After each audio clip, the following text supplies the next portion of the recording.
अखिल भारतीय दृढ़ोमर वैश्य समाज इकाई छतरपुर में राष्ट्रपति, प्रधानमंत्री एवं उत्तर प्रदेश के मुख्यमंत्री के नाम कलेक्टर के माध्यम से ज्ञापन सौंपकर मृतक युवक अंकित गुप्ता के मामले में निष्पक्ष जांच और आर्थिक सहायता की मांग की है।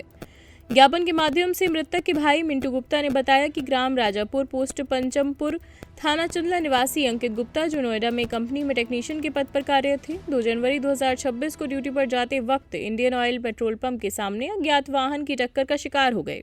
घायल अवस्था में उन्हें सेक्टर 30 जिला अस्पताल में भर्ती कराया गया, जहां के हालात गंभीर होने पर ESIC हॉस्पिटल लेकर 24 में रेफर कर दिया गया। फिर निजी अस्पताल में इलाज के दौरान 6 जनवरी की रात उनकी मौत हो गई। परिजनों का आरोप है कि ESIC अस्पताल ने इलाज संबंधी दस्तावेज देने से इनकार कर दिया तथा पुलिस ने भी प्रारंभ में रिपोर्ट दर्ज नहीं की। IGRS पोर्टल पर शिकायत के बाद 14 फरवरी को सेक्टर 49 गौतम बुद्ध नगर में FIR दर्ज हुई, लेकिन अब तक कोई भी ठोस जांच नहीं हुई है। समाज के पदाधिकारियों ने कलेक्टर को दिए ज्ञापन में निष्पक्ष जांच कर दोषियों पर कार्रवाई और मृतक परिवार को आर्थिक सहायता प्रदान करने की मांग की है। इस दौरान समाज के अनेक सदस्य उपस्थित रहे।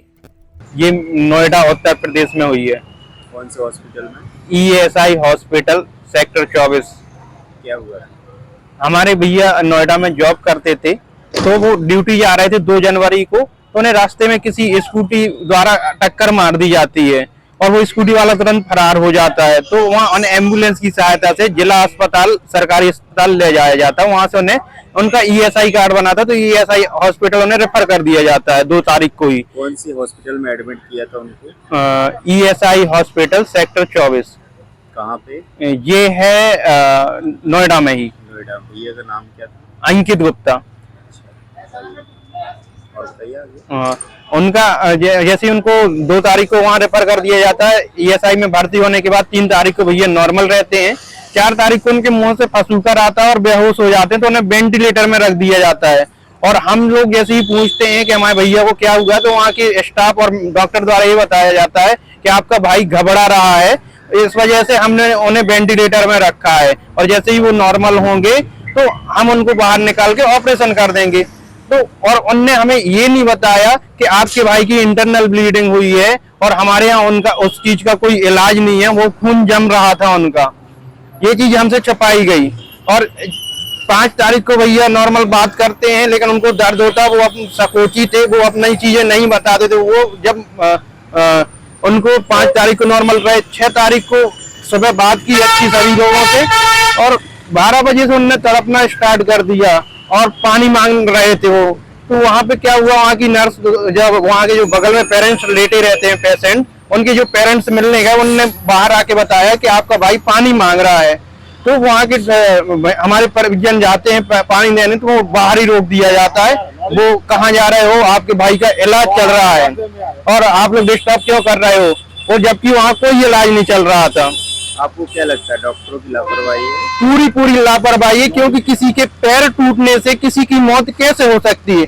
अगर आपके पास इलाज नहीं था तो आप उन्हें सही टाइम पे रेफर कर सकते थे, जो आपने उनको बेहोश और मृत अवस्था में 6 तारीख को रेफर किया, जबकि और हेलेक्स हॉस्पिटल द्वारा उन्हें 9:45 6 जनवरी को मृत घोषित कर दिया जाता है। और PM रिपोर्ट, जब PM होता है सरकारी अस्पताल द्वारा, तो PM रिपोर्ट में मृत्यु का कारण अस्पष्ट होता है। तो हम PM जब हो रहा था तो हमारे बड़े भैया वहां खड़े थे, बड़े भैया के सामने जो PM डॉक्टर कर रहा था, उसने ESI हॉस्पिटल के डॉक्टर को कॉल किया और उससे पूरी कंडीशन मांगी, जबकि 3 अस्पतालों की रिपोर्ट के बाद, समरी के बाद वहां की उनने PM रिपोर्ट नहीं बनाई, उनने डू नॉट कॉज करके मतलब मृत्यु का कारण अस्पष्ट लिख दिया है। तो विश्वास पर जब कर दिया, उसमें हम ये चाहते हैं कि उस अज्ञात वाहन की तलाश की जाए, क्योंकि उस समय अस्पताल द्वारा MLC की गई थी, पंचनामा किया गया था, पुलिस चाहती तो वाहन निकाल सकती थी। दूसरी चीज, ESI हॉस्पिटल ने समय रहते उन्हें रेफर नहीं किया और ना ही इलाज किया, तो उसके खिलाफ उसकी पूरी जांच हो, चाहे वो CBI जांच हो या कलेक्टर महोदय या मुख्य चिकित्सा के द्वारा जांच हो। हमें जो भी उसमें दवाई की गई है उसके पूरे संपूर्ण दस्तावेज हमको प्राप्त किए जाएं। PM रिपोर्ट में मृत्यु का कारण जो अस्पष्ट लिखा गया है वो एक्सीडेंटल होना चाहिए। जो हम आगे, हमारे माता पिता हैं, मैं पढ़ाई करता हूं, मुझे माता पिता आश्वस्त रहते हैं, उनको भी देखना है, तो हमें सरकार से सहायता मिले, क्लेम मिले और उन जो और जिस कंपनी में काम कर रहे थे भैया, उन कंपनी द्वारा हमें कोई मदद नहीं की जा रही है, ना हम उनने बहुत मिलने की कोशिश की। गूगल में जो उनका एड्रेस डाला है वो पूरा एड्रेस गलत है, और हमने कांटेक्ट करने के बाद हम हार गए। जब हम नोएडा में 22 दिन रहे, हमारी कंप्लेन नहीं लिखी, बड़ी मुश्किल में कंप्लेन लिखी, वो भी छोटी सी FIR नॉर्मल घटना दिखा के, और उसकी कोई भी अभी तक जांच नहीं हुई है। छतरपुर का रावत स्टोर इस वैवाहिक सीजन पर लेकर आया है ऑफर्स की भरमार। ब्रांडेड बर्तनों के साथ साथ ढेर सारे उपहार। अमेरिकन टूरिस्टर, सफारी, VIP जैसी ब्रांडेड कंपनियों के बैग्स पर पाएं 50 से 80% तक का डिस्काउंट।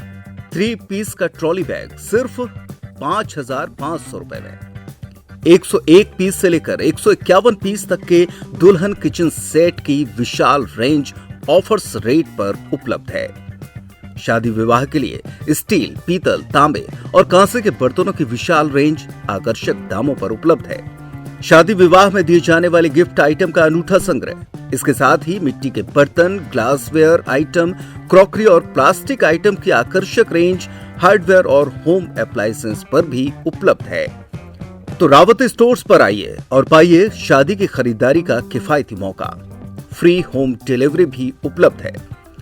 अधिक जानकारी के लिए हमें व्हाट्सएप कॉल या इंस्टाग्राम पर फॉलो कर सकते हैं। हमारा पता है रावत स्टोर्स, चौक बाजार, पुराना उपभोक्ता भंडार, छतरपुर।